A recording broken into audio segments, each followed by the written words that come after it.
Chapter 15. At the end of every 7 years you must cancel debts. This is how it is to be done. Every creditor shall cancel the loan he has made to his fellow Israelite.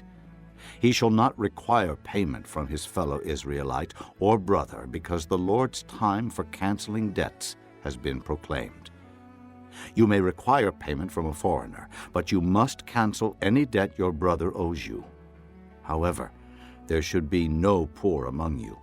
For in the land the Lord your God is giving you to possess as your inheritance, he will richly bless you, if only you fully obey the Lord your God and are careful to follow all these commands I am giving you today.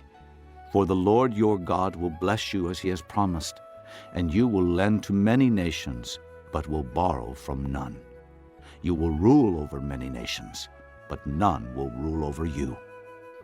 If there is a poor man among your brothers in any of the towns of the land that the Lord your God is giving you, do not be hard-hearted or tight-fisted toward your poor brother.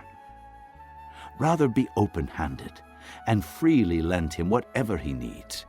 Be careful not to harbor this wicked thought: the 7th year, the year for canceling debts, is near, so that you do not show ill will toward your needy brother and give him nothing.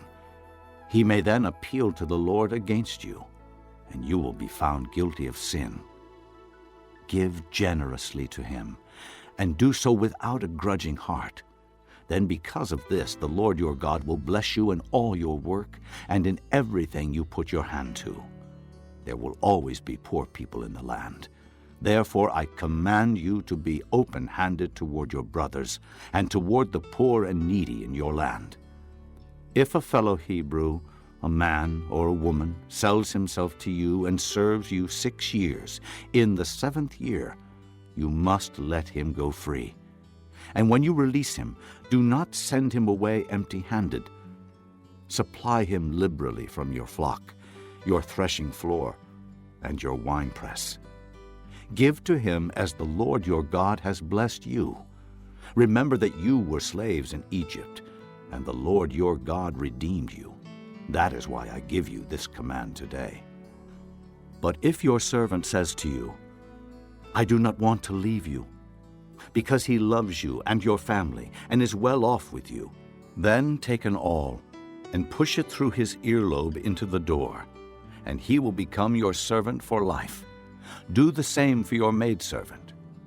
Do not consider it a hardship to set your servant free, because his service to you these 6 years has been worth twice as much as that of a hired hand, and the Lord your God will bless you in everything you do. Set apart for the Lord your God every firstborn male of your herds and flocks. Do not put the firstborn of your oxen to work, and do not shear the firstborn of your sheep. Each year you and your family are to eat them in the presence of the Lord your God at the place he will choose. If an animal has a defect, is lame or blind, or has any serious flaw, you must not sacrifice it to the Lord your God. You are to eat it in your own towns. Both the ceremonially unclean and the clean may eat it, as if it were gazelle or deer. But you must not eat the blood. Pour it out on the ground like water.